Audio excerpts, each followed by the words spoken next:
Assalamualaikum warahmatullahi wabarakatuh. Bagaimana kabarnya? Semoga kalian dalam keadaan sehat walafiat dan tetap semangat. Nah, di video pembelajaran kita kali ini kita akan mempelajari mengenai tobat dan taat.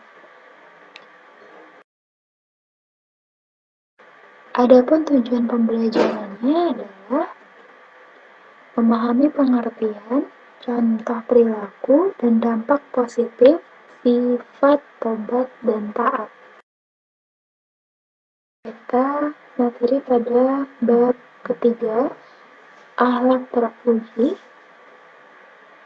yakni tobat, taat, istiqomah, dan ikhlas. Yang pertama kita pelajari adalah tobat. Sesuai dengan namanya, manusia tempat salah dan lupa. Pernahkah kalian berbuat kesalahan? Kalau pernah, apakah kalian sudah bertobat? Bagaimanakah tuntunan Islam tentang bertobat? Simaklah penjelasan berikut. Menurut bahasa, kata tobat berasal dari bahasa Arab, yakni taba yatubu taubatan, yang artinya kembali. Maksudnya, tobat adalah kembali taat kepada Allah setelah sebelumnya durhaka kepadanya. Sedangkan secara istilahnya, tobat berarti kembali ke jalan yang benar dengan didasari keinginan yang kuat dalam hati untuk tidak kembali melakukan dosa-dosa yang pernah dilakukan sebelumnya.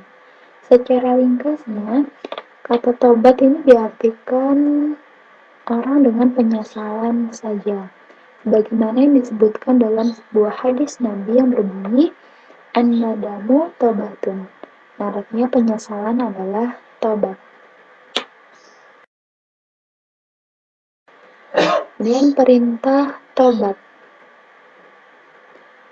Tobat mempunyai kaitan langsung dengan perbuatan dosa. Dosa terjadi manakala manusia tidak tunduk pada perintah Allah. Kenyataan ketidaktundukan atau pembangkangan atas perintah Allah ini sudah ada dan sudah berlaku semenjak manusia pertama, yakni Nabi Adam alaihissalam. Oleh karena itu, kesalahan atau dosa adalah suatu hal yang tidak mungkin dihindari oleh manusia, walaupun bagaimana semangat orang dalam beragama. Rasulullah SAW pun bersabda, kullu bani adama khata'u wa khairul khata'ina tawwab, yang artinya tiap anak Adam itu mempunyai kesalahan dan sebaik-baik yang mempunyai kesalahan ialah mereka yang mau bertaubat. Hadis riwayat Tirmizi dan Ibnu Majah. Nah, hendaknya setiap manusia beristighfar mohon ampun atas kesalahan yang diperbuatnya, bahkan bertobat kepada Allah SWT.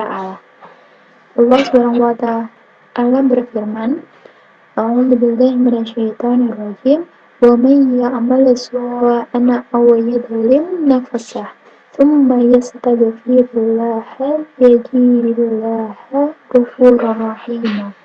Yang artinya, dan barang siapa yang mengerjakan kejahatan dan menganiaya dirinya, kemudian ia mohon ampun kepada Allah, niscaya ia mendapati Allah Maha Pengampun lagi Maha Penyayang. Quran Surah An-Nisa ayat 110.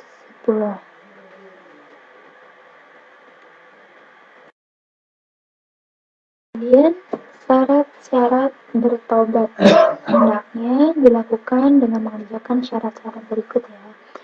Yang pertama, berhenti dari maksiat. Yang kedua, menyesali atas dosa-dosa yang telah dilakukan. Ketiga, berjanji dengan sungguh-sungguh untuk tidak mengulangi perbuatan dosa. Yang keempat, dalam hal dosa dengan orang lain harus segera diselesaikan dengan minta maaf. Orang yang bertobat kepada Allah dengan tobat yang sungguh-sungguh dan memenuhi syarat bertobat akan terlihat pada ciri-cirinya. Adapun ciri-ciri orang yang bertobat kepada Allah diantaranya adalah 1. Menjaga hati dan anggota badannya dari perbuatan maksiat. 2. Menjauhi orang yang selalu berbuat maksiat. 3. Selalu menyiapkan diri untuk mati. menyesal atas dosa dan minta ampun terhadap dosa-dosa yang telah lalu, serta bersungguh-sungguh dalam ketaatan dan amal soleh. Kemudian dampak positif dari perilaku bertobat. Di antaranya, satu, hati menjadi tenang karena dekat kepada Allah SWT. Yang kedua, mempunyai teman yang banyak karena bermanfaat bagi orang lain. Ketiga, mendapat ridho dari Allah SWT. Dan yang keempat, disukai serta diterima di lingkungan pergaulan. Yang berikutnya, taat. Taat secara bahasa adalah senantiasa tunduk dan patuh.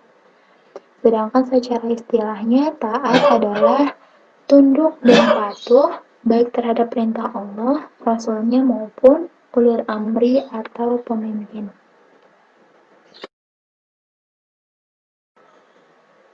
Adapun perintah taat dalam kebaikan tercantum dalam surah An-Nisa ayat 59 yang berbunyi A'udzubillahi minasyaitonirrajim. Ya ayyuhalladzina amanu atti'ullaha wa atti'ur rasul wa ulil amri minkum. Yang artinya, hai orang-orang yang beriman, taatilah Allah dan taatilah Rasulnya dan ulil amri di antara kamu. Jadi berdasarkan ayat tersebut, perintah ketaatan ini dibagi menjadi 3, yakni kepada Allah, kepada Rasulnya, kemudian kepada ulil amri atau pemerintah. Kemudian dampak positif karena ketaatan kepada perintah Allah dan Rasulnya. Yang pertama, hati menjadi tenang. Kedua, mendapatkan kepuasan batin sebagai seorang Islam apabila telah melaksanakan perintah Allah dan Rasulnya. Tidak ada kebahagiaan lain kecuali batin menjadi puas. Dan yang ketiga, mendapat ridho dari Allah. Demikian penjelasan yang dapat saya sampaikan. Semoga dapat bermanfaat. Wassalamualaikum warahmatullahi wabarakatuh.